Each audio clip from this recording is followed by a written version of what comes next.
안녕하세요. 김상준 TV입니다. 해외 뉴스 75번째는요. 하와이주 마우이섬 산불 피해 편입니다. 좀 뒤늦게 이 영상을 제작하는 이유는 하와이 마우이섬 대형 산불에서 나타난 3가지 문제와 4가지의 원인, 그리고 우리가 타산지석으로 기억해야 할 결정적인 2가지 핵심에 대한 생각을 여러분들과 소통하기 위함인데요. 들어보시고 함께 댓글로 소통하시죠. 지난 8월 8일 아시다시피 새벽 미국의 하와이주 마우이섬에서 시작된 산불 3개가 해변가 라하이나 지역을 휩쓸면서 8월 21일까지 사망자가 114명으로 늘어났고 실종자 수가 무려 지금까지도 1100명에서 최대 1300명까지 추정된다고 미 연방 재난관리청이 발표를 했지만 실종자 수가 엄청난 상태이기 때문에 사망자 수도 계속해서 늘어날 것으로 보입니다. 이번 산불로 파괴된 건물은 모두 2,700여 채에 이르고 피해 규모는 최소 60억 달러 약 8조 580억 원에 이를 것이라고 추정하고 있는데요. 미 연방 지원을 위해 지원금 신청을 등록한 주민은 8월 21일까지 2천여 가구 약 6천여 명으로 560만 달러 약 75억 2천만 원이 이미 지급되었다고 합니다. 핸드폰이 끊기면서 실종된 가족들을 찾는 사람들은 여러 곳으로 나뉘어 설치된 대피소를 8일부터 지금까지 13일째 이리저리 직접 찾아다니면서 애타게 가족들을 찾고 있다고 합니다.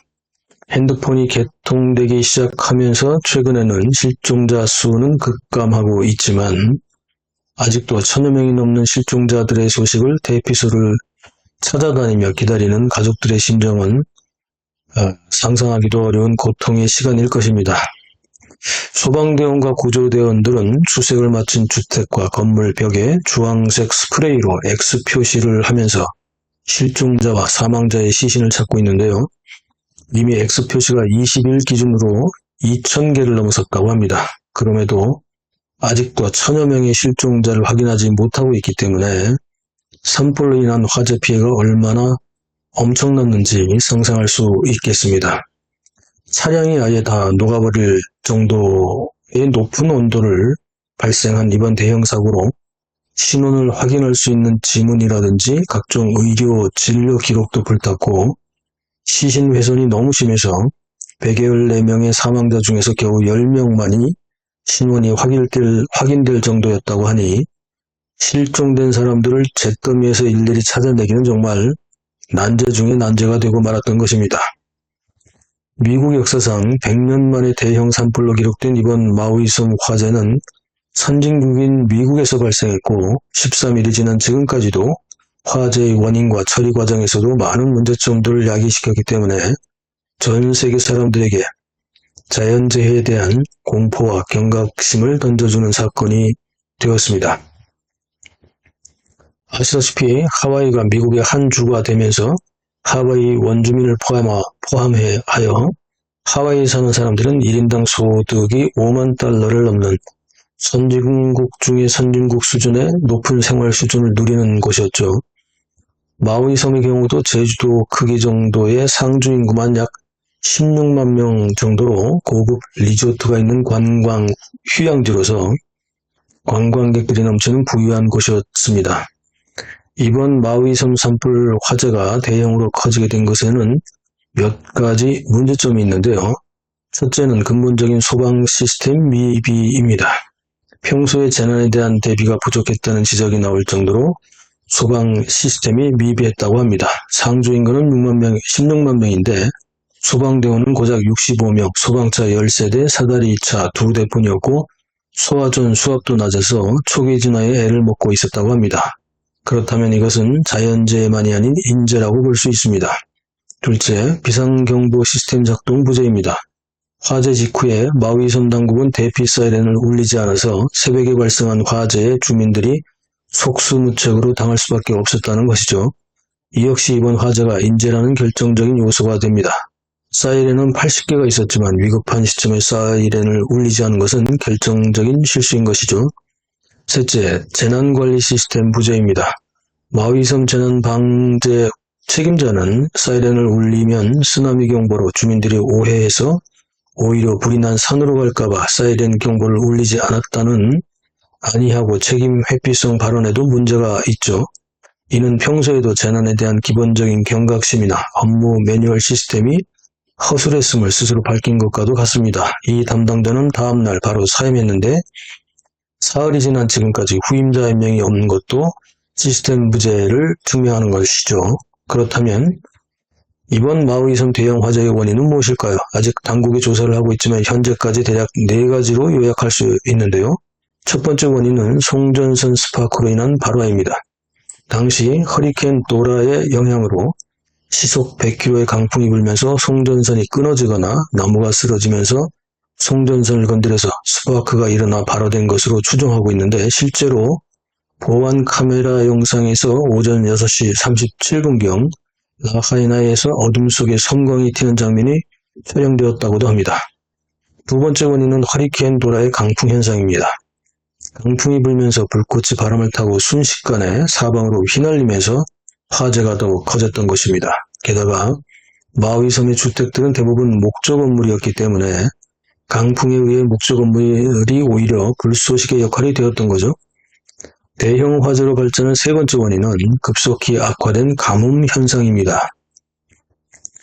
전 세계가 이상기후로 올해는 특히 폭염이 계속해서 지속되는 일수가 많았는데요. 이렇게 폭염이 지속되면 땅의 수분이 뜨거운 열기에 급속하게 증발하게 되면서 돌발 가뭄 현상이 발생하게 되는데요. 이런 돌발 가뭄은 불과 2~3주만 해도 발생될 수 있고 돌발 가뭄이 발생했을 때 화재가 나면 수분이 없기 때문에 대형 화재로 이어진다는 겁니다. 네 번째 원인은 마우이섬인 심은 식물들이 산불에 연료를 공급하는 역할을 했다는 것인데요. 하와이에서 1860년대부터 시작된 대규모 사탕수수 농사가 1990년 퇴출되면서 녹화를 위해 심었던 당밀풀, 키쿠유풀, 스크령 등의 외래종 초목들은 쉽게 불이 붙고 잘 타는 성질이 있어서 화재에 취약한 식물들인데요. 이미 2021년 마우이 정부위원회에서 보고서를 통해 이런 점을 지적해 왔지만 당국에서 이를 무시하다가 결국은 이번 대형 산불로 인해 크게 후회하고 있다고 합니다. 미국 역사상 100년 만에 대형 산불 화재가 발생했는데 바이든은 화재 발생 13일 만에 마우이섬을 방문한다고 합니다. 바이든은 8월 18일 한미일 정상회담을 한 뒤에도 네바다주 타호 호수 인근의 억만장자 소희의 집을 빌려 휴가까지 갔다가 여론의 비난이 거세지자 비로소 21일 마우이섬을 방문하겠다고 발표했는데요. 물론 미국에서는 현재 하와이 대형 산불 이외에도 남서부 캘리포니아주 허리케인 힐러리 상륙으로 인한 폭우 피해라든지 오하이의 5.1 규모 지진으로 주민 2천만 명이 지진경보 재난문자를 받는 등의 많은 사건, 사고들이 나고 있기는 하지만 무려 100년 만에 대형 화재 피해를 입은 마우이섬 피해자들을 외면했다는 비난은 바이든 스스로 자처한 거죠. 원래 하와이는 물이 풍족한 것이었고 하와이 원주민들에게 물은 신성한 자원으로 여겨왔다고 합니다. 바다에 둘러싸인 섬이니까 당연히 생명수인 물이 귀할 수밖에 없었겠죠. 이번 화재가 난 마우이섬의 라하이나 지역은 원래는 습지였을 정도로 물이 풍족한 곳이었지만 1860년부터 백인들이 사탕수수와 파인애플 농장을 마구 건설하고 사탕수수를 설탕으로 만드는 과정에서 습지였던 이곳의 물이 대량으로 소비되면서 물이 부족한 지역이 되었다고 합니다. 이후 원주민과 노동자들이 노조를 결성하고 저항하면서 사탕수수 농장과 공장은 1990년까지 완전히 해외로 이주하게 되었지만 황폐해진 사탕수수와 파인애플 농장에는 쉽게 자라지만 화재에 약한 외래종 식물들이 들어서면서 그리고 수많은 관광객들이 몰리면서 물 부족 현상은 해결되지 않았다고 합니다.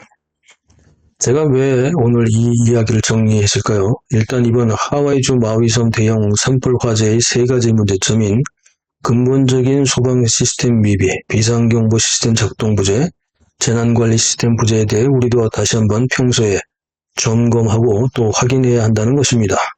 네 가지 원인에 대해서 우리는 타산지석으로 삼아야 한다는 점을 다시 함께 강조드립니다.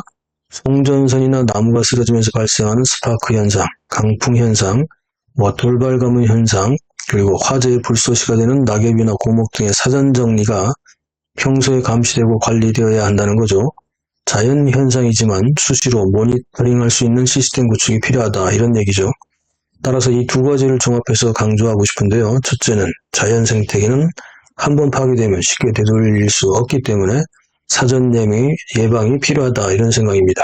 둘째는 일반적인 사건이 대형 사고로 전환되는 것은 역시 인재, 즉 시스템 관리 부재가 결정적인 원인이 된다는 점입니다. 평소에도 철저한 시스템 관리가 필요하다는 생각인데요. 이번 마위 섬의 희생자와 가족들에게 깊은 위로의 마음을 전합니다. 우리도 매년 발생하는 많은 각종 재해에 대해 경각심을 가지고 다시 한번 예방관리에 함께 노력해야 하겠습니다. 영상 어떻게 보셨나요? 댓글로 소통하시죠. SNS 공유, 구독, 알림, 좋아요 눌러주세요. 감사합니다.